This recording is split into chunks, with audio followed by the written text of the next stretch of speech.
Start करते हैं। तो जैसा मैंने बताया, यहाँ पे आप अब तक काफी कुछ चीजें सीख चुके हैं और लास्ट क्लास के अंदर हम वैदिक सभ्यता को प्रारंभ कर चुके थे। तो कृपया करके वैदिक सभ्यता के बारे में और जानकारी लेने का प्रयास हम करेंगे। यह है वैदिक सभ्यता। तो बाबू, वैदिक सभ्यता आपने हेडिंग डाल ली होगी, है ना? वैदिक सभ्यता आपने हेडिंग डाल ली होगी। हाँ, अरे हाँ, आप सब हैं, सब हैं आप, ठीक है। बाबू, क्या होता है कि कमेंट जब तेज हो जाती हैं तो नाम फिर दिखाई नहीं देते। जितनी देर में मैं नाम पढ़ता हूँ उतनी देर में वो नाम नीचे चला जाता है ना? हाँ, तो आप उस बात से टेंशन फ्री रहिए। आप मेरे हृदय में अपने लिए एक अलग स्थान रखते हैं और वह हमेशा रहेगा। ठीक है, चलिए। सर्दी में वर्दी आएगी और तभी हम बात करेंगे आपसे बहुत बड़े लेवल की। ठीक है, चलिए अंशुमन, चलो भाई। तो बाबू, यहाँ विभाजन हम इसका दो प्रकार से कर चुके थे। अब विभाजन के संदर्भ में कई बार आपसे कुछ चीजें पूछ ली जाती हैं, जैसे जितनी भी हमारी वैदिक सभ्यता है यह किस चीज पर निर्भर करती है। बाबू, वैदिक सभ्यता निर्भर करती है इस चीज पर कि किस प्रकार से भारत के अंतर्गत आर्यंस आए। जो आर्य है, आर्य आर्य आर्य जो है, उन्हीं के ऊपर निर्भर है भारत के अंदर वैदिक सभ्यता। ठीक है, आर्यंस पर ही निर्भर करती है वैदिक सभ्यता। ये चीज मैं लिख रहा हूं, वैदिक सभ्यता निर्भर करती है आर्यंस। तो बहुत ध्यान से मेरी बात को सुनो। अब चुप हो जाओ, बात सुनो। मैंने बताया, ठीक है, लाड लो, मेरी बात ध्यान से सुनियो कि भाई जो वैदिक सभ्यता निर्भर करती है आर्यों पर निर्भर करती है, यह है सभ्यता, यह है वैदिक सभ्यता, ऐसा माना जाता है। मतलब मेरी बात को समझना। अब यहां आपको मैक्स मिलर या बहुत सारे लोगों की अलग अलग थ्योरी देखने को मिलती है। उस थ्योरी के बारे में हम बात करते हैं। भारत में आर्यों के आगमन के साथ ही वैदिक सभ्यता की शुरुआत होती है। अब ये आर्य कौन है, कहां से आए हैं, इसके बारे में अलग अलग तर्क हैं। ठीक है, तो उस तर्क को देखते हैं, बहुत ध्यान से समझते हैं। भारत में वैदिक काल की शुरुआत, ऐसे ही नोट करना है आपको, ऐसे ही जैसे मैं लिख रहा हूं ऐसे ही लिखना है। भारत में वैदिक काल की शुरुआत, भारत में वैदिक काल की शुरुआत, वैदिक काल की शुरुआत, भारत में वैदिक काल की शुरुआत आर्यों के आगमन से होती है। आर्यों के आगमन से हुई, आर्यों के आगमन से हुई है, आर्यों के आगमन से हुई, आगमन से हुई। अब इसको इंग्लिश में कैसे लिखेंगे? द अराइवल ऑफ आर्यंस, ठीक है, या Vedic age, Vedic age started after the, after arrival of Aryans, after arrival of Aryans. ये आर्यंस भारत में आए और उसी के साथ भारत के अंतर्गत भैया वैदिक काल की शुरुआत हो गई। अब बड़ी बात होती है, आखिरकार ये आर्यंस आए कहां से थे? तो आर्यंस के आगमन की जो चर्चा है वो अलग अलग व्यक्ति के द्वारा अलग अलग प्रकार से की गई है। तो हम सबसे पहले इनके आने की ही चर्चा कर लेते हैं कि आखिरकार ये कहां से आए होंगे। अच्छा, भारत के जो लोग हैं, जैसे वो कहते हैं कि जैसे मैं हूं, जैसे मैं हूं, ठीक है, कि मैं गोरा हूं, ठीक है, इतना भी गोरा नहीं हूं, है ना, कि गेहूं रंग है मेरा, न्यू कहा करें हैं, ठीक है, ब्राउन मुंडे, या तो दैट्स द पॉइंट। कि अब कहते हैं कि भाई जितने भी ऐसे लोग हैं जो गोरे हैं, है ना, जितने भी ऐसे लोग हैं वो गोरे हैं, वो भैया जी आर्यंस हैं। और जितने भी ऐसे लोग हैं जो काले हैं, कड़ुआ हैं, ठीक है, वो मैं यहाँ किसी के लिए नहीं कह रहा हूं, लेकिन वो द्रविड्स हैं, ऐसा मानना हो जाता है, लोग ऐसा मानते हैं। ठीक है सर। तो अब बाबू, यहां पर एक बात आपको स्पष्ट तरीके से समझ में आ गई। तो सर आप ये कहना चाह रहे हैं कि जैसे आर्य जो भारत के अंदर आए हैं वो बड़े विशिष्ट हैं, लेकिन जैसे मैक्स व्हीलर नाम के अलग अलग लोग हैं, ठीक है, और जो बाल गंगाधर तिलक हैं या कोई और व्यक्ति हैं, वो इनको अलग अलग तरीके से बताते हैं, है ना? तो अब बात को समझिए, आप गोरे हैं, आप लोग गोरे हैं, मैं गोरा नहीं हूं, ठीक है। यहां पे समझिए, अब पहली बार आर्यन शब्द का प्रयोग किसने किया और उसने आर्यंस के बारे में क्या कहा? पहली बार आर्य शब्द का प्रयोग, पहली बार, पहली बार आर्य शब्द, पहली बार आर्य शब्द, पहली बार जो आर्य शब्द था भाई, इसको किसने प्रयोग किया है? तो मैक्स मिलर ने इसका प्रयोग किया। पहली बार जो आर्य शब्द है इसका जो प्रयोग है ये मैक्स मिलर ने किया था 1853 में, 1853, 1853 में मैक्स म्यूलर ने किया था, मैक्स म्यूलर ने किया, मैक्स म्यूलर ने किया। म्यूलर ने किया, मैक्स म्यूलर ने किया। और मैक्स म्यूलर क्या कहता है? मैक्स म्यूलर कहता है कि ये मध्य एशिया से भारत में आए। मैक्स म्यूलर ने क्या कहा बाबू? कि हम मध्य एशिया से आए, है ना। ये कहता है कि हम मध्य एशिया से आए, यानी आर्यंस मध्य एशिया से आए। मैक्स म्यूलर का कहना है कि आर्य मध्य एशिया से आए, मध्य एशिया से आए, मध्य एशिया से आए, से आए। अच्छा, मैक्स म्यूलर की थ्योरी मुझे नहीं लगता कि सही है, ठीक है। मैक्स म्यूलर की थ्योरी मुझे नहीं लगता कि सही है। क्यों नहीं है सही, वो समझिए।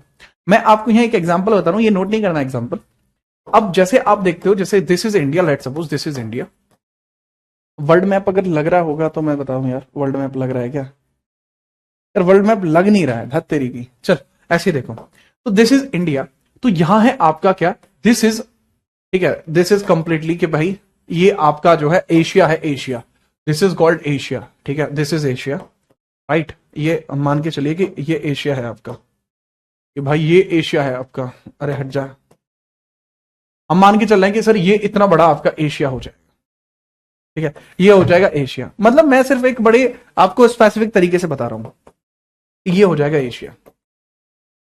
यहां आपको गल्फ कंट्रीज आपको देखने को मिल जाएंगे, यहां आपको रशिया वगैरह देखने को मिल जाएंगे, यहां जैसे रशिया हो जाएगा, ठीक है। रशिया क्या है? रशिया यूरोप में है, मेजरली हिस्सा रशिया का यूरोप में है, यूरोप में हो जाएगा।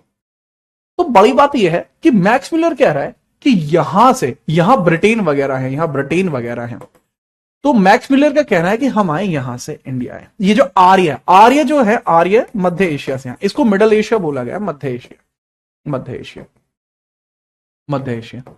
सर मध्य एशिया वास्तविकता में है कहां पे बाबू? ये जो पोर्शन आप देखते हो ना, अफगानिस्तान के ऊपर वाला जो पोर्शन है, अफगान के जो ऊपर वाला पोर्शन है, दैट इज मिडल एशिया। तो ये कह रहा है कि हम वहां से आए हैं, ठीक है, हम वहां से आए हैं, ठीक है जी हाँ। अब बड़ी बात यही है कि भाई मध्य एशिया, अच्छा सर आप समझ गए, मध्य एशिया से हम आए हैं, ऐसा किसका कहना? मैक्स मिलर का। मैक्स मिलर कहता है कि जो आर्य हैं वो भारत में आए और उन्होंने सिंधु घाटी सभ्यता के लोगों का कत्ल किया, उनकी हत्या करी, और हत्या करने के बाद वो भारत में बस गए। अब ये थ्योरी सही नहीं हो सकती। क्यों नहीं हो सकती? क्योंकि हमें जो आर्यन आर्यन बॉडीज मिली हैं, आर्यन बॉडीज मिली हैं, तो इनका एक अलग डीएनए होता है, इनका एक अलग डीएनए होता है। और जो हमें आईवीसी इंडस वैली सिविलाइजेशन के अंदर जो हमें बॉडीज मिली हैं, इनका डीएनए कोड अलग होता है, क्योंकि दोनों का डीएनए कोड मिसमैच है ना। तो ये जो डीएनए कोड है ये बहुत एंशिएंट है, यह अधिक प्राचीन है, यह अधिक प्राचीन है। इस कारण से ऐसा संभव नहीं है कि आर्यंस ने इन लोगों को मारा हो। याद रखना, सिंपल। सर आर्यंस बॉडी का डीएनए किससे मैच करता है आज की डेट में? बाबू जो हम देखते हैं ना, जो अंडमान एंड निकोबार है, जो आर्यंस बॉडी का डीएनए है वो आज की डेट में, आज की डेट में, आज की डेट में, आज की डेट में अंडमान निकोबार के कई जातियों से मैच खाता है। अंडमान निकोबार की कई जातियों से मैच खाता है, कई जातियों से मैच खाता है, मिलता है, कई जातियों से मिलता है। क्या वो मुझसे और आपसे मैच खाता है? तो नहीं, वो ज्यादा हमसे मैच नहीं खाता, ठीक है, याद रखना। तो आर्यन बॉडीज जो आपको देखने को मिली, एक डिफरेंट बॉडीज देखने को मिली, इस वजह से मैक्स मिलर की जो थ्योरी है वो सैद्धांतिक नहीं मानी गई, या मतलब कुछ लोग मानते भी हैं, कुछ लोग उसको नहीं भी मानते, ठीक है। इसी वजह से जो मैक्स मिलर थ्योरी है, जो मैक्स म्यूलर की थ्योरी है, मैक्स मिलर थ्योरी, वो इतनी ज्यादा सैद्धांतिक नहीं मानी गई, इतनी ज्यादा स्पेसिफिक नहीं मानी गई। ठीक है सर, हम मान गए। तो मैक्स म्यूलर की थ्योरी को आप नहीं मानते, जी हाँ। तो सर आप किसकी थ्योरी को मानते हैं? आपका दिमाग भी होना चाहिए, ठीक है, कि आर्यंस बॉडी क्या है। बाबू आर्यंस की बॉडी नहीं समझ रहे हैं, ये क्या बात हुई? आर्यंस की बॉडी, आर्यंस की जो दबी हुई बॉडीज मिली है, एविडेंसेस मिले हैं इनके शरीरों के, ये तुम्हें ये भी समझ में नहीं आ रहा है? फिर क्या करोगे तुम?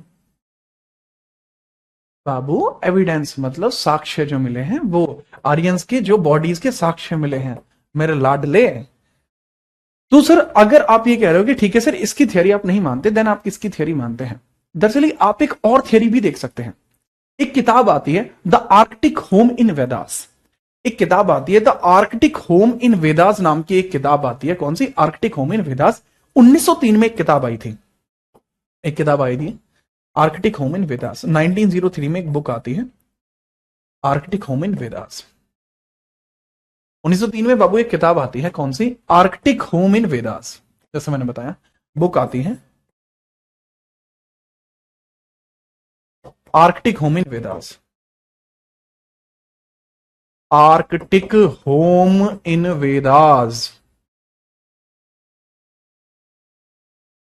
अब हिंदी और अंग्रेजी दोनों भाषाओं में इस किताब का नाम यही रहेगा। अब जो आर्कटिक होम इन वेदास जो है, इसके लेखक कौन है भैया? इसके लेखक हैं बाल गंगाधर तिलक, बाल गंगाधर तिलक। और तिलक साहब कहते हैं कि हम आर्कटिक, जो हमारा अंटार्कटिक आपको देखने को मिलता है, हम वहां से आए हैं। तो बाल गंगाधर तिलक की एक अलग थियरी काम करती है, बाल गंगाधर तिलक की एक अलग थियरी काम करती है। ठीक है, ठीक है, बात आई समझ में? जी हाँ। तो तिलक साहब की एक अलग थियरी काम करती है, वो कहते हैं कि हम आर्कटिक से आए हैं, वी केम फ्रॉम आर्कटिक। तो इनके बारे में ये भी बड़ी इंपॉर्टेंट सी बात आपको देखने को मिल जाती है कि इनका कहना है कि हम कहां से आए हैं, हम आर्कटिक से आए हैं। तो इस चीज को भी आप समझिए बहुत बेहतरीन तरीके से। ठीक है, चलो, तो इस चीज को आप समझ जाइए जिसके बारे में अभी मैंने आपको चर्चा की। ठीक है, चलो, हम आए हैं नॉर्थ पोल से। किससे आए हैं बाबू? नॉर्थ पोल से। तिलक साहब का कहना है कि, या इस किताब का कहना है कि आर्य नॉर्थ पोल से आए हैं, उत्तरी ध्रुव से भारत में आए, उत्तरी ध्रुव से भारत में आए, उत्तरी ध्रुव से आए हैं, उत्तरी ध्रुव से आए हैं। ठीक है, कहां से आए बाबू? उत्तरी ध्रुव से आए हैं, नॉर्थ पोल से आए हैं। Aryan came from North Pole, Aryan came from North Pole, North Pole. अब जो बच्चे कह रहे हैं सर इसे हिंदी में लिख दो, भैया किताब का नाम है Arctic home in Vedas, Hindi में भी सेम ही रहेगा। ठीक है, जी हाँ। तो दैट इज द पॉइंट, बात आई समझ में? इसको हम थोड़ा सा इस प्रकार से ही लिख लेते हैं।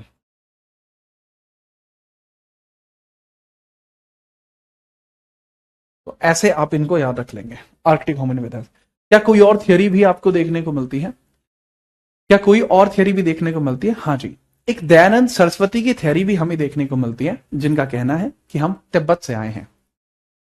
ठीक है, चलिए, बाल गंगाधर तिलक मॉडर्न वाले? हाँ बाबू मॉडर्न वाले, तभी तो 1903 लिखा है मैंने।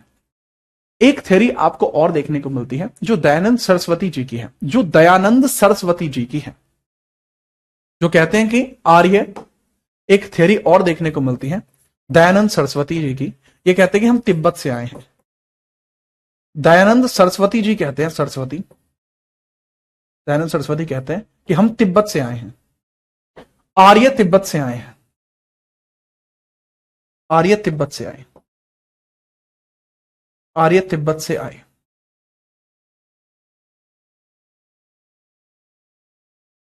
आर्य तिब्बत से आए। इनका मानना है कि आर्य तिब्बत से आए। ठीक है, याद रखना। जो कहने से दिख नहीं रहा, ये लीजिए भैया, अब आपको दिख जाएगा, कृपया करके इसको लिखिए। इसके बाद हम आगे बात करते हैं कि इसके बाद क्या होता है। ठीक है, चलिए, जब आप इसे नोट कर लें भाई तुरंत बताना, फिर हम आगे बढ़ते हैं कि इसके बारे में हमें जानकारी कहां से मिलती है, आर्यों के आगमन की जानकारी हमें कहां से प्राप्त होती है, आर्यों के आगमन की जानकारी हमें कहां से प्राप्त होती है।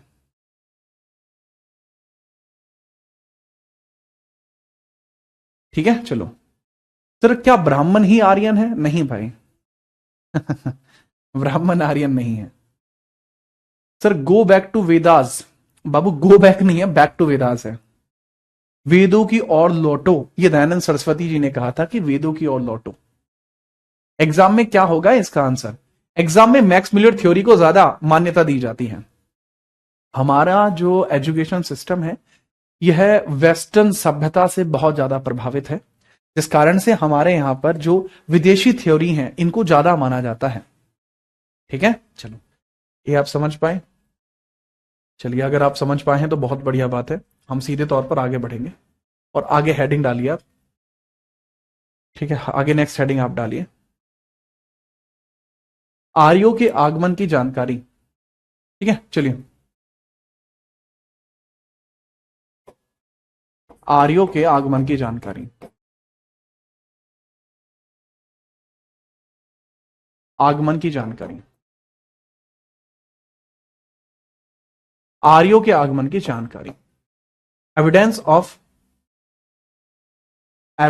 ऑफ आर्यन, ठीक है, आगमन है तो अराइवल, तो आर्यन अराइवल के बारे में हम बात करते हैं।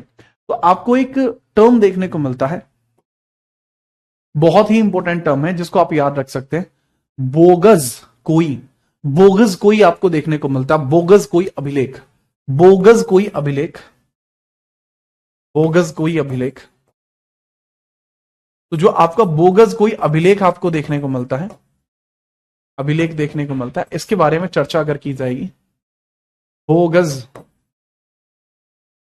गज, बोगज कोई इंस्क्रिप्शन, अभिलेख, इंस्क्रिप्शन आपको देखने को मिलेगा, बोगस कोई इंस्क्रिप्शन। तो इसमें पता लगता है कि आर्यंस भारत के अंतर्गत किस प्रकार से आए हैं। यह मध्य एशिया से प्राप्त हुआ है, मध्य एशिया से प्राप्त हुआ है, 1400 बीसी पुराना है। कहां से प्राप्त हुआ है बाबू ये? मध्य एशिया से प्राप्त हुआ है, मध्य एशिया से, मिडल एशिया से प्राप्त हुआ है, मिडल एशिया से प्राप्त हुआ है, मिडल एशिया। 1400 बीसी पुराना है, 1400 बीसी का है ये, before common era of 1400 BC. ठीक है, अब इसी के अंतर्गत यह बताया गया है कि यह, इसकी भाषा इंडो ईरानियन है, भाषा इंडो ईरानी है इसकी। इसकी भाषा कैसी है भाई? इंडो ईरानी, इंडो पर्शियन यानी ईरानी, इंडो ईरानी भाषा है इसकी। आगे चल के ये जो पर्शियन था, फारसी था, यही ईरानी बना, यही ईरानी बना। ठीक है, तो याद रखना। अब इसकी खोज होंगो द्वारा हुई थी, होंगो द्वारा 1907 में इसकी खोज हुई थी। इसकी खोज किसने करी है? होंगो द्वारा, होंगो द्वारा 1907 में इसकी खोज होती है। तभी हमें पता लगता है कि इस प्रकार की चीजें भी आपको देखने को मिलती हैं। ठीक है बाबू, तो यहीं से हमें पता लगा, दरअसली यहीं से हमें यह पता लगता है कि जो मैक्स म्यूलर की थ्योरी है वो इसी पर निर्भर करती है। मैक्स म्यूलर की थ्योरी के लिए यह प्रमाण की भांति कार्य करता है, यह मैक्स म्यूलर की थ्योरी के लिए प्रमाण की भांति कार्य करता है। मैक्स म्यूलर थ्योरी को प्रमाणित करता है, प्रमाणित करता है।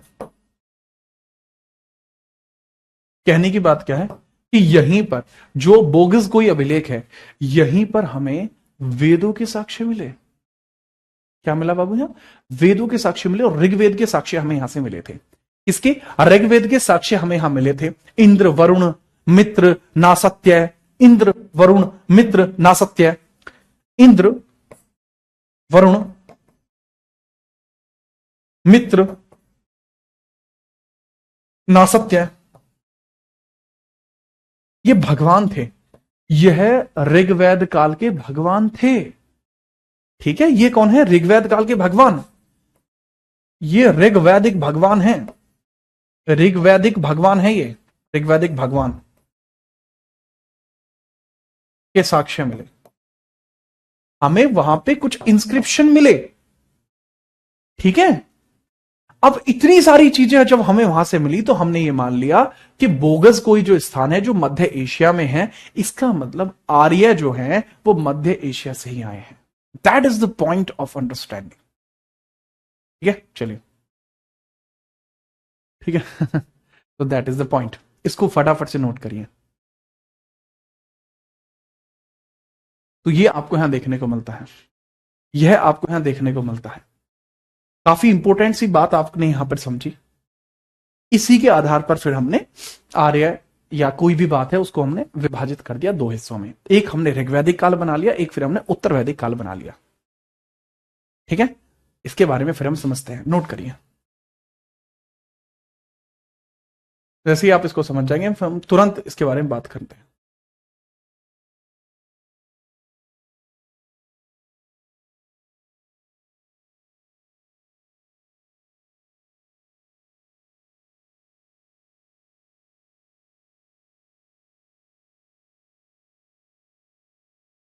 सबसे पहले बाबू आप हेडिंग डालेंगे कि ऋग्वैदिक काल के बारे में सबसे पहले हम वैदिक सभ्यता की बात करते हैं।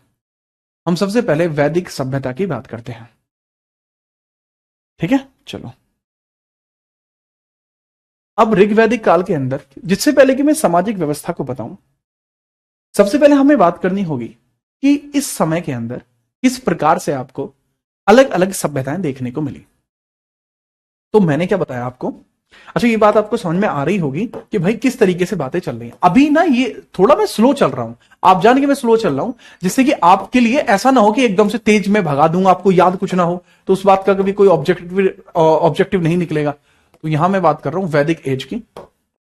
कलर कौन बना रहा है इतने घोंचू से? वैदिक एज की बात करते हैं। वैदिक एज यानी कि वैदिक काल।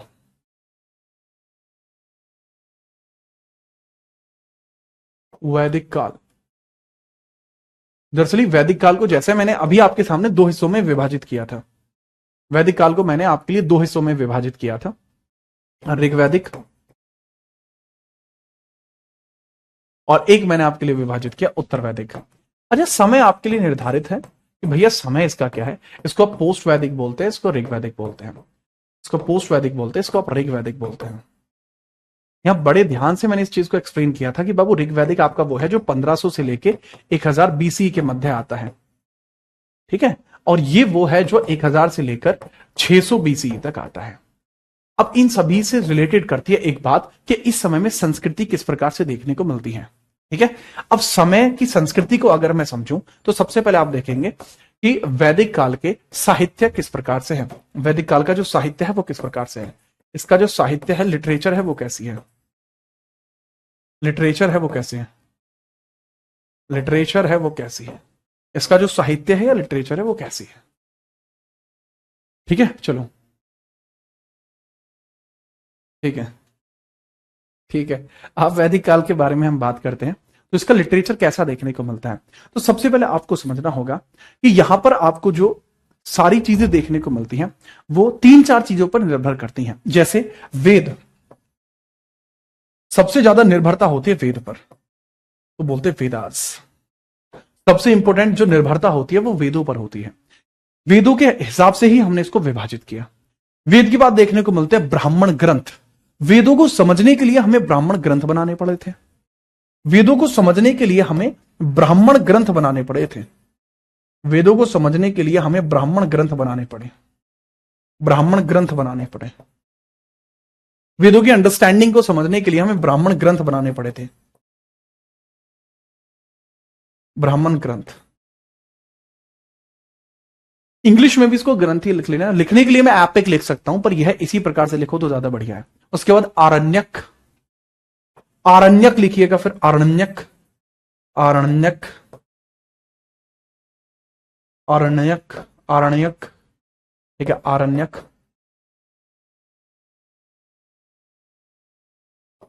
आरण्यक इनको बोला जाता है, आरण्यक ग्रंथ इनको बोला जाता है। और देन आते हैं उपनिषद, जो सबसे अंतिम तौर पर आपके लिखे गए थे। सबसे बाद में उपनिषद ही लिखे गए हैं, सबसे बाद में आपके उपनिषद ही लिखे गए हैं और सबसे जरूरी हैं। उपनिषद ही लिखे गए हैं जो सबसे ज्यादा जरूरी है। उपनिषद, उपनिषद ही लिखे गए हैं जो सबसे ज्यादा जरूरी है। अब इसमें अगर मैं बात करूं लिखने का क्रम क्या है, लिखने का क्रम क्या है बाबू, सबसे पहले क्या लिखा गया होगा। ये लिखने का क्रम यही है। वैदिक काल के अंदर जो साहित्य है ना बाबू, लिखने का क्रम यही है। लिखने का क्रम यही है, लिखने का क्रम यही है। Order of evolution, order of writing कुछ इसी प्रकार से आपको देखने को मिलता है। यही है बाबू ऑर्डर ऑफ राइटिंग। पहले वेद, फिर ब्राह्मण ग्रंथ, फिर आरण्यक, फिर उपनिषद। आरण्यक का मतलब होता है कि जंगल में जाकर जो लिखे गए हैं। ठीक है, चलिए। अब यहीं पर आपको इस प्रकार से चीजें देखने को मिल जाती हैं, राइट। तो इसके बारे में बात करते हैं। आर्य का मतलब क्या होता है। बहुत बेहतरीन शब्द आया है कि सर आर्य का मतलब क्या होता है। दरअसल एक पॉइंट यहां लिख लेना, वैदिक सभ्यता आर्यों पर निर्भर है,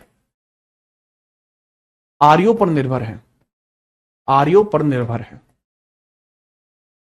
आर्यों पर निर्भर है। Depends on Aryans. अब यहां आर्य का मतलब होता है श्रेष्ठ, इसका तात्पर्य ही है श्रेष्ठ, इसका अर्थ क्या है श्रेष्ठ। या इसको आप बोल सकते हैं, श्रेष्ठ अगर ना बोले ना बाबू, श्रेष्ठ अगर ना बोले तो आप बोल सकते हैं कुलीन।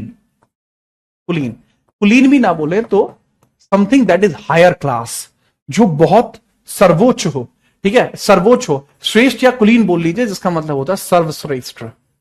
इसको आप सर्वश्रेष्ठ की संज्ञा भी दे सकते हैं, इसको आप सर्वश्रेष्ठ की संज्ञा भी दे सकते हैं। वही आर्य होंगे, वही आर्य होंगे। क्या होंगे? वही आर्य होंगे। That is important. वही क्या होंगे? आर्य होंगे। तो ये कुछ इस प्रकार से आपको समझने को मिलते हैं। कुलीन, उत्तम, सबसे बेहतर, वही आर्य। ठीक है, तो यह आर्यों के बारे में हम, इनके लेखों की हम बात करते हैं। ठीक है जी हाँ। समाहित कहां देखने को मिलते हैं बाबू? समाहित वगैरह इसकी अधीन आपको देखने को मिलेंगे। पहले इसको देखिए। ठीक है, पहले इसको देखिए।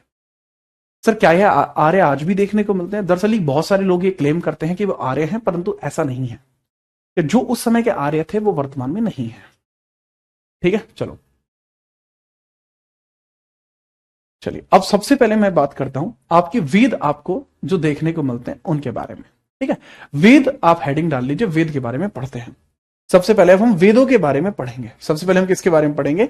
वेदों के बारे में अब हम पढ़ेंगे, वेदों के बारे में पढ़ेंगे। हेडिंग डाल लीजिए, वेदों का उल्लेख। हेडिंग डाल लीजिए, वेदों का उल्लेख।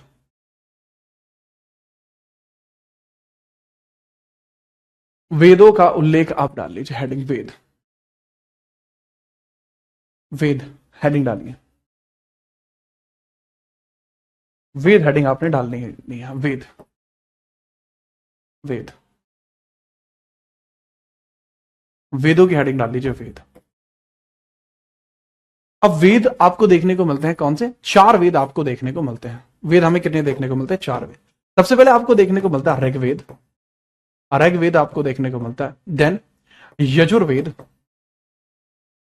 Yajurveda, then Samaveda,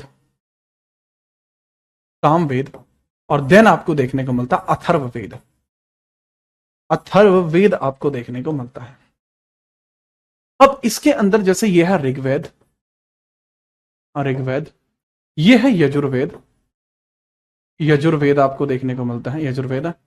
this is Samaveda, Samaveda. This is Atharvaveda, Atharvaveda. अब इसमें जो सबसे पुराना वेद है, ठीक है, वेद, वेद का मतलब क्या होता है? विद, वेद का मतलब होता है विद। वेद का मतलब क्या होता है? इसका अर्थ क्या? विद, विद्या, ज्ञान, इसका अर्थ है विद, विद, विद, विद यानी विद्वान। इसका मतलब है something that is knowledgeful, knowledge,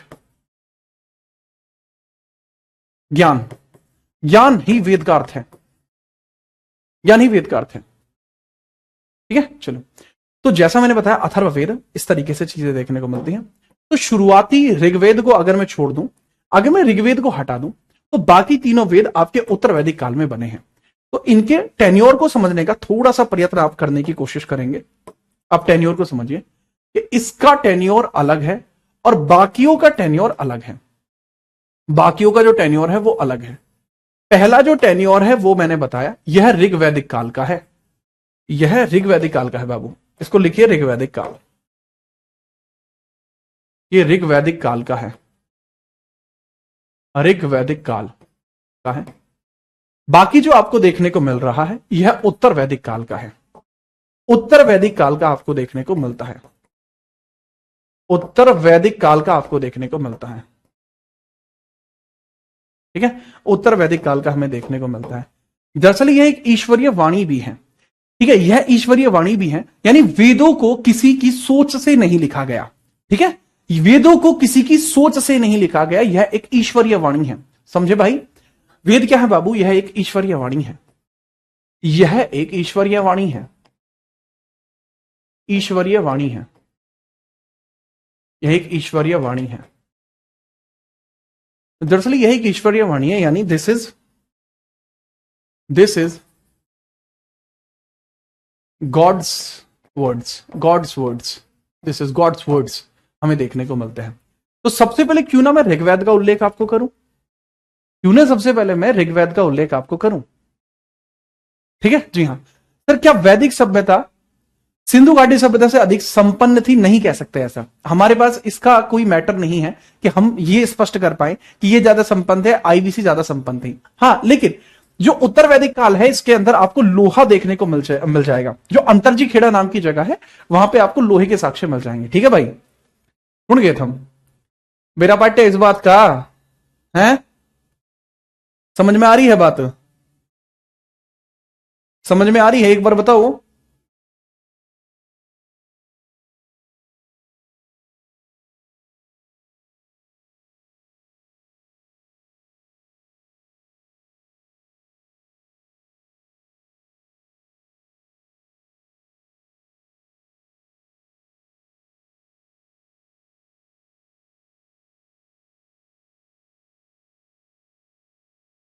और बात समझ में आ गई भाई, आ गई।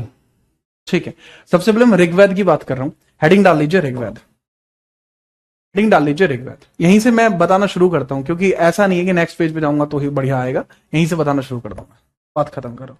ये लो हेडिंग डालो ऋग्वेद।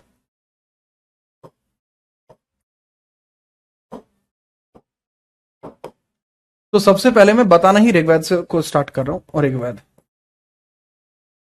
ऋग्वेद। तो वो ऋग्वेद को समझना बहुत जरूरी है, क्योंकि यही सब बातों में चर्चा करता है ऋग्वेद। यही बहुत सारी बातें आपके क्लियर कर देगा, आपके दिमाग को एकदम बेहतरीन बना देगा। ऋग्वेद को किसने लिखा? पहला सवाल, ऋग्वेद को किसने लिखा? ठीक है, ऋग्वेद का संकलन करता कौन है? वास्तविकता में इसको संकलन कृष्ण द्वैपायन, कृष्ण द्वैपायन, कृष्ण द्वैपायन, द्वैपायन वेद व्यास पूरा नाम है उनका, किसी द्वैपायन वेद व्यास जी के द्वारा इसको संकलित किया गया। संकलित किसने किया है? संकलित, संकलित यानी कंपोज किसने किया है बाबू? कंपोज किसने किया है इसको? कंपोज, कंपोज का मतलब होता है किसी चीज को लिख लेना, किसी चीज को लिख लेना। तो पूरा नाम है इनका कृष्ण द्वैपायन वेद व्यास। पूरा नाम क्या? कृष्ण द्वैपायन वेद व्यास देखने को मिलते हैं। एक प्रवीण नाम का वत्स है जो बार बार कमेंट कर रहा है, सर इतने कमेंट कर दिया, आप मेरी बात क्यों नहीं सुन रहे? बाकी भी बहुत बहुत लोग हैं, है ना, मेरी बात को बहुत ध्यान से समझिए कि आपकी जो कमेंट है दरअसल वो इससे रिलेट नहीं कर रही है। ठीक है, आपकी टॉपिक से रिलेट नहीं कर रही है। आपकी जो कमेंट है बाबू वो टेक्निकल टीम के लिए है, तो आप टेक्निकल टीम को कॉल कर सकते हैं। वहां अगर आपको जवाब नहीं मिलता तब आप बताइएगा, मैं यहां से तीव्र कार्रवाई करा सकता हूं तुरंत। आर पार का मैटर है तो आप बताइए, उससे पहले आप लिखने पर ध्यान दीजिए। कमेंट करने से सिलेक्शन नहीं होते, सिलेक्शन होता है पढ़ने से। ठीक है, मन के अंदर, मुझे भी पता है आपके मन के अंदर एक छोटा बच्चा है, उसको जीवित रखना जरूरी है, परंतु यहां पढ़ना बहुत जरूरी है। सर वेदत्रयी क्या है बाबू? वेदत्रयी उत्तर वैदिक काल में बनती है, 3 वेदों का संकलन है, उसके बारे में हम आगे बात करेंगे, वेदत्रयी के बारे में। यहां पहले इसके बारे में बात कर लीजिए, ऋग्वेद के बारे में। तो ऋग्वेद के बारे में आप समझिएगा, इसके अंदर अगर मैं बात करूं, इसके अंदर आपको 10 मंडल देखने को मिलते हैं, 5 इसकी शाखा देखने को मिलती है, और इसके अंतर्गत आपको सूक्त देखने को मिलते हैं, वो 10,000 जो है 562 देखने को मिलते हैं। ठीक है, जी हाँ। ऋग्वेद के बारे में अगर मैं बात करूंगा, सर इसके अंदर आपको 10 मंडल देखने को मिलते हैं, 10 मंडल, मंडल देखने को मिलते हैं। ठीक है, 8 या 5 इसकी शाखा देखने को मिलती है, शाखा देखने को मिलती है, 8 अष्टक देखने को मिलते हैं, 8 अष्टक देखने को मिलते हैं। और इसके अंतर्गत आपको, अब ये जो डिजिट है, ये 10,000 वाला जो है, 10,000 वाला जो डिजिट है आपका, इससे पहले आप ये समझना कि इसमें 1028 सूक्त भी आपको देखने को मिलते हैं, 1028 आपको सूक्त भी देखने को मिलते हैं।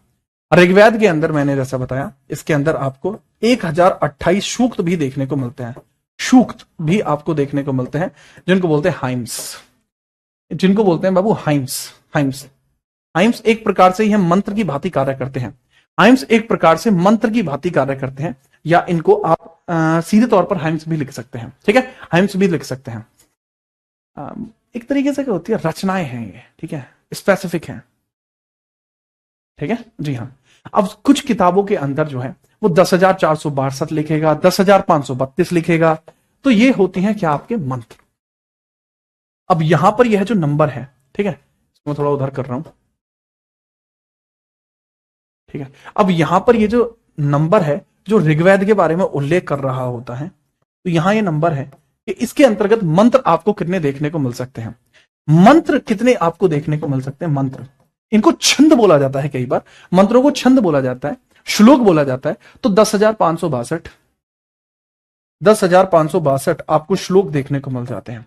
श्लोक देखने को आपको मिल जाता है, श्लोक का श्लोक देखने को मिल जाते हैं। श्लोक क्या होता है? कोई भी एक शब्द, जैसे तमसोमा ज्योतिर्गमय अस्तोमा सदगमय, ये उपनिषद में है, ये उपनिषद में है, लेकिन इसी के अंदर आपको देखने को मिलता है ओम भूर्भुवस्सुः तत्सवितुर्वरेण्यं भर्गो देवस्य धीमहि धियो यो नः प्रचोदयात्। दिस, ये क्या है? ये है भैया आपका एक प्रकार से श्लोक, ये एक प्रकार का आपका श्लोक है, ठीक है, तो याद रखिएगा। अब इसके अंतर्गत अगर मैं हिस्सों को बांटूं, इन हाइम्स के अंदर हिस्सों को बांटूं, तो इन हाइम्स को भी अगर दो हिस्सों के अंदर बांटूंगा, 1017, मतलब 1017 तो आपको शाकल देखने को मिलते हैं, शाकल, और बाकी 11 ये आपको देखने को मिलते हैं बाल खिल्य, शाकल और बाल खिल्य, शाकल और बाल खिल्य। 1027 आपको देखने को मिलते हैं, 1017 शाकल देखने को मिलते हैं, शाकल देखने को मिलते हैं, शाकल, ये सिर्फ एक हिस्सा है शाकल, शाकल, और बाकी देखने को मिलते हैं इसके अंदर बाल खिल्य। बची हुई कितने हैं? 11 ही तो बचे हैं, बाल खिल्य, ये हिस्से हैं बाबू इसके, बाल खिल्य, बाल खिल्य। ये सीधे तौर पर आपको याद ही रखना पड़ेगा, नोट करिए, ठीक है। चलो चलो चलो, यह किसकी आराधना है? अलग अलग भगवानों की आराधना है। आराधनाओं के बारे में चर्चा नेक्स्ट पेज पर होगी। 1.5 लाख शब्द हैं इसमें, 1.5 लाख शब्द हैं इसमें। इसको पढ़ने वाला जो होता है वो होत्र कहलाता है। अरे हो जाएगा भाई सपना, हो जाएगा इससे, ठीक है। अरे ये हो जाएगा वाला तब पूछा करो जब आप पढ़ लो उतना, ठीक है, जी हाँ। अब जैसे ऋग्वेद के बारे में अगर मैं बात करूंगा, ऋग्वेद के बारे में बात करूंगा, इसको पढ़ने वाला जो होता है, ऋग्वेद को पढ़ने वाला होत्र कहलाता है, ऋग्वेद पढ़ने वाला होत्र कहलाता है, वाला होत्र कहलाता है, होत्र, होत्र कहलाता है, होत्र कहलाता है, होत्र, होत्र कहलाता है। A person who mesmer, a person who mesmer Rigveda, that is known as, who mesmer Rigveda, that is known as होत्रा, that is known as होत्रा, ठीक है बेटा। ये बाल खिल्य लिखा हुआ है, बाल खिल्य, बाल खिल्य लिखा हुआ है, ऋग्वेद पढ़ने वाला ये होता है। दूसरी बात, इसमें शब्द 1.5 लाख है, दैट इज इंपॉर्टेंट, इतना भी इंपॉर्टेंट नहीं है, शब्द लगभग 1.5 लाख है, अप्रोक्स, अप्रोक्स 1.5 लाख, लगभग लगभग 1.5 लाख है, ये स्पेसिफिक नहीं है, ठीक है। चलो नेक्स्ट आगे बढ़िए। अब इसके बाबू प्रमुख मंडलों की चर्चा करता हूं, जो जो प्रमुख मंडल इसमें देखने को मिलते हैं। जैसे तीसरा मंडल जरूरी है, टोटल मंडल ही कितने? 10 मंडल है। अब इन 10 मंडल में जो जरूरी जरूरी मंडल है मैं उनकी व्याख्या करूंगा। इन 10 मंडलों में जो जरूरी जरूरी मंडल है, जैसे मुझे 7वां मंडल काफी बेहतर लगता है, 10वां मंडल मुझे अच्छा लगता है, ठीक है, जी हाँ। अब इसका ब्राह्मण ग्रंथ क्या है? जैसे एक बच्चा पूछ रहा है सर इसका ब्राह्मण ग्रंथ क्या है? बाबू अगले पेज पे सब पता लगेगा, ठीक है, नोट हो गया, ठीक है। चलो हाँ भाई दीपक, हाँ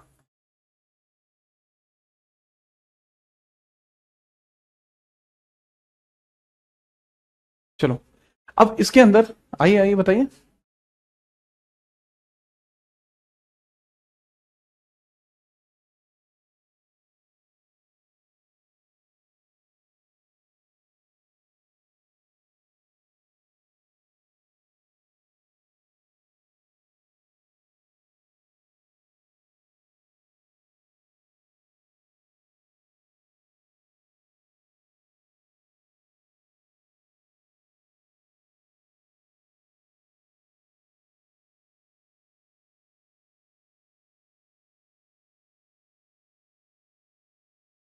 हाँ भाई नोट कर लिया, ठीक है। अरे 10 को नहीं पढ़ना है लाडले भाई, इसमें तीसरा देखिए, तीसरा मंडल, प्रमुख मंडल हेडिंग डालो, तीसरा मंडल देखते हैं। प्रमुख मंडल हेडिंग डालिए, मंडल हेडिंग डालो, इसके अंदर देखते हैं तीसरा मंडल। तीसरा मंडल हेडिंग डालते हैं। अब तीसरे मंडल के अंदर जैसे मैंने बताया, ऋषि विश्वामित्र द्वारा रचित ऋषि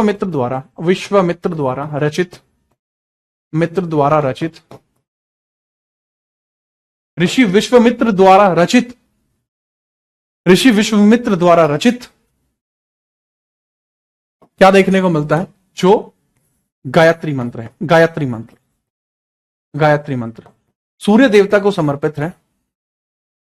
ठीक है, सूर्य देवता को समर्पित है,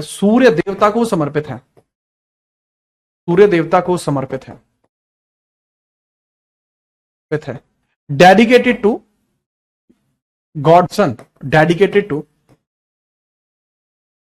गॉडसन, ये जो गायत्री मंत्र आप देखते हैं यह देवता जी को समर्पित है। ठीक है, याद रखना, बहुत इंपॉर्टेंट आपको देखने को मिल जाएगा। ठीक है, किसने समर्पित किया था? सावित्री के द्वारा इसको समर्पित किया गया है, चौथा मंडल देखते हैं, चतुर्थ मंडल की बात करते हैं। फोर्थ मंडल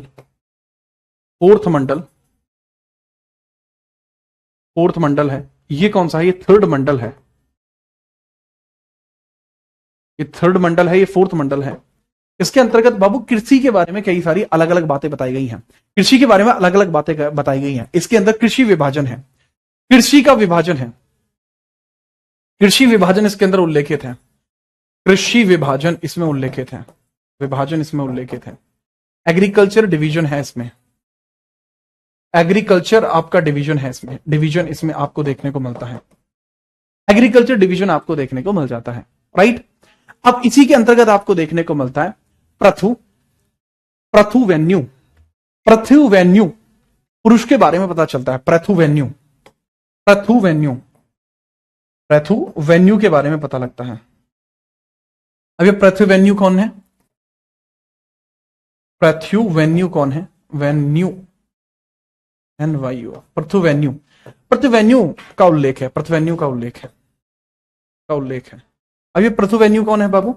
ये पहला किसान है, ये वैदिक काल का पहला किसान है। पृथुवेन्यू के बारे में पता लगता है। और पृथुवेन्यू कौन है? पहला किसान।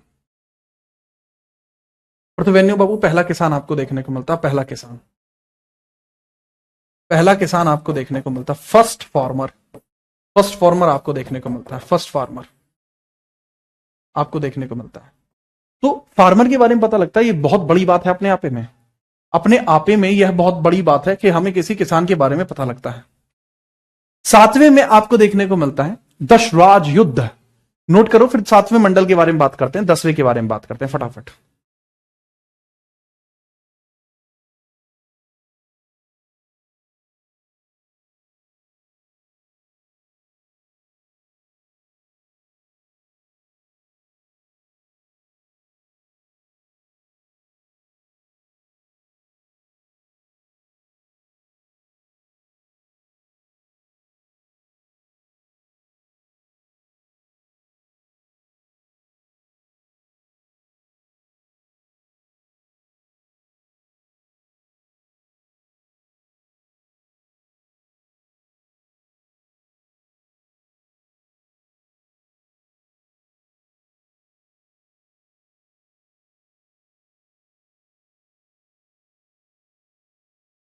ठीक है, सातवें मंडल दशराज युद्ध। पृथुवेन्यू उनका नाम था। जी हाँ, ग्रुप है पूरा। पृथुवेन्यू किसी ग्रुप का नाम रहा होगा, किसी एक व्यक्ति का नाम नहीं है। मन के जीते जीत है, मन के हारे हार गए जो बिन लड़े, उन पर है धिक्कार जो देखे ना सपना। एक बालक लिख रहा था, निकल गया वो। चलो यार, अच्छा था। पर वो सातवां आप देखेंगे, सातवां मंडल बहुत जल्दी देख लो। सेवंथ मंडल के अंदर भैया दशराग युद्ध का वर्णन किया गया है। दशराग युद्ध का वर्णन किया गया है। इसको मैं फटाफट वर्णित कर देता हूं। दरअसल यहां क्या, दशराग युद्ध जो है, दशराज बैटल, इसको बोलते हैं बैटल ऑफ टैंकिंग। दशराज आप देख सकते हैं, जिसको बोलते हैं बैटल ऑफ टैंकिंग, इसको बोलते हैं battle of tanking. Ten Kings का बैटल था ये। अब 10 राजा आपको देखने को मिलते हैं। एक तरफ है राजा सुदास, एक तरफ है भाई राजा सुदास के जो सपोर्ट कर रहे हैं वो कौन? ब्राह्मण है। इनका ब्राह्मण कौन है? राजा सुदास का। इनके अगेंस्ट में आपको देखने को मिलते हैं 10 राजा कुरु वंश के, 10 राजा कुरु डायनेस्टी के, किसके हैं? कुरु वंश, कुरु डायनेस्टी के देखने को मिलते हैं, कुरु डायनेस्टी के।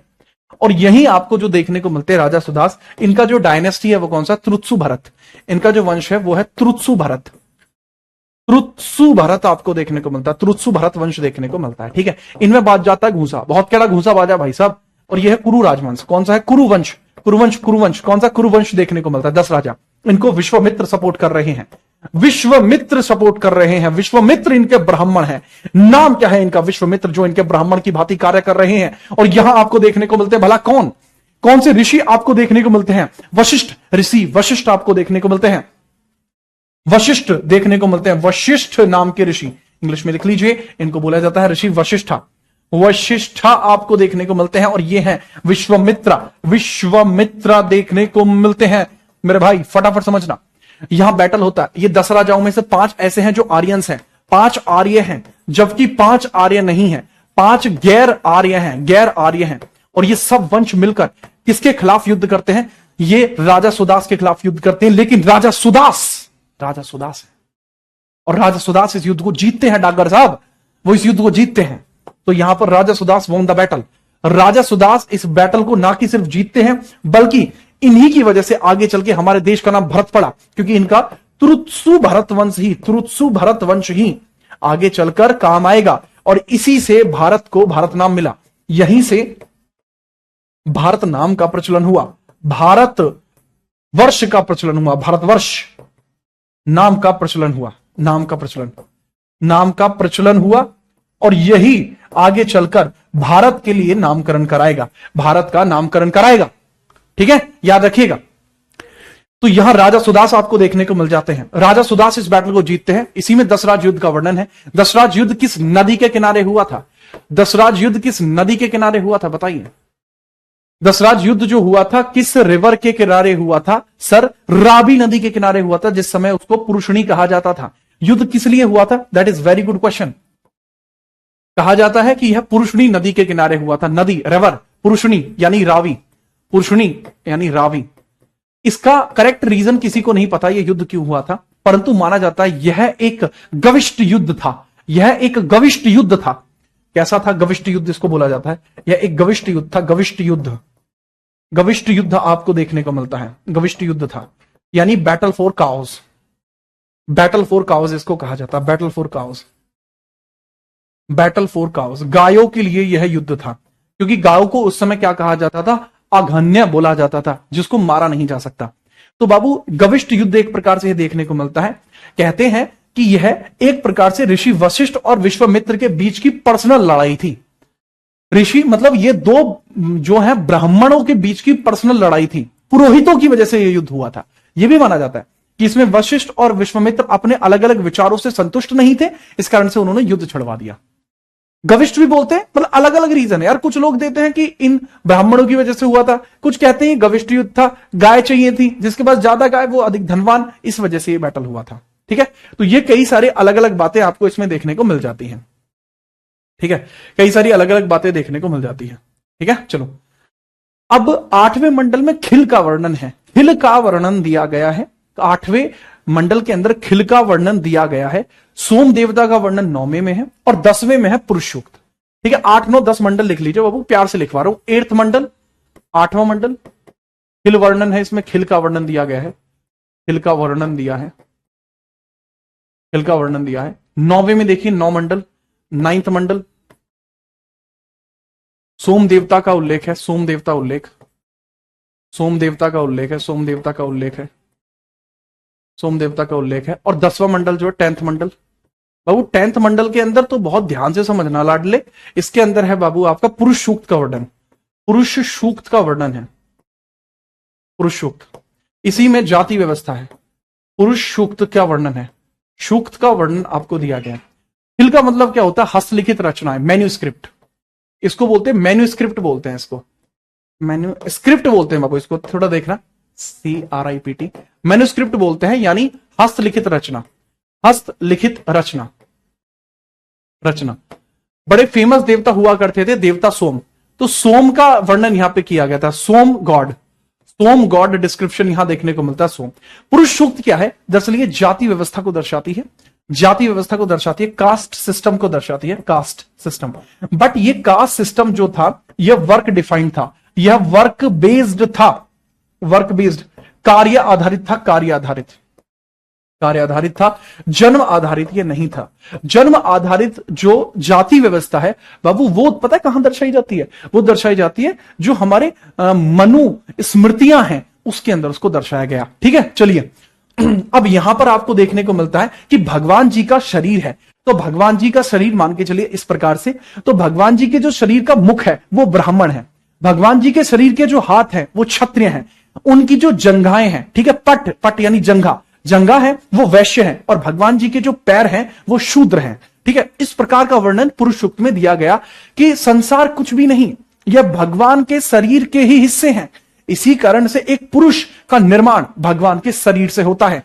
अब यहां पे वो बताते हैं कि ब्राह्मण, यह बताते हैं कि ब्राह्मण वही है जो मुख है, ब्राह्मण मुख है, क्षत्रिय जो हाथ है उनको क्षत्रिय कहा गया, क्षत्रिय कहा गया।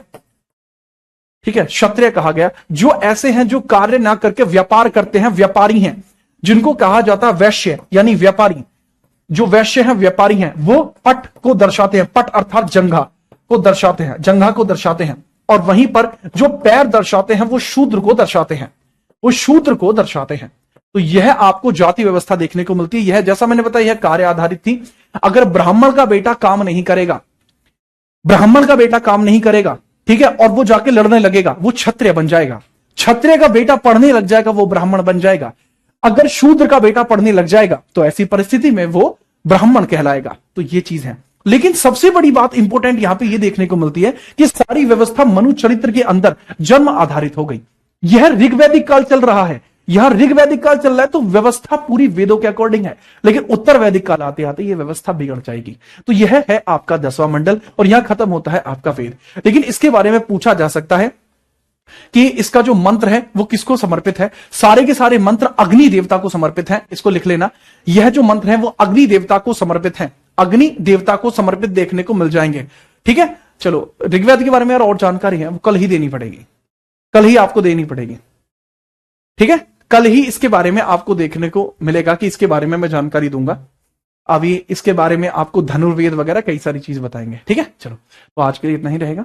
कल हम बात करेंगे, कल हम वैदिक सभ्यता की जो ऋग्वैदिक काल है उसको हम कंप्लीट कर देंगे। ठीक है, चलिए चलो मिलते हैं अब कल आपसे। बढ़िया से पढ़िए। और दूसरी बात, जैसा मैं आपको ऑलरेडी बता चुका हूं भैया, आप जो है जीत राणा जीएस सर्च करके यूपीएसआई के बारे में, बाकी आपके एग्जाम जो हैं, जितने भी वनडे एग्जाम थे उसके जीएस के बारे में एकदम फाइन तरीके की तैयारी करने के लिए जीत राणा जीएस यूट्यूब पे जुड़ सकते हैं। प्लस अपने मोहल्ले पड़ोस में बताइए कि जीएस का दौर बदलने वाला है, बहुत कुछ बदलने वाला है, क्योंकि आप लोगों के समर्थन से चैनल को खोला जा चुका है। तो जाइए एक बार यूट्यूब पे जाके सर्च जरूर कीजिएगा। मिलते रहेंगे इसी प्रकार से, तब तक के लिए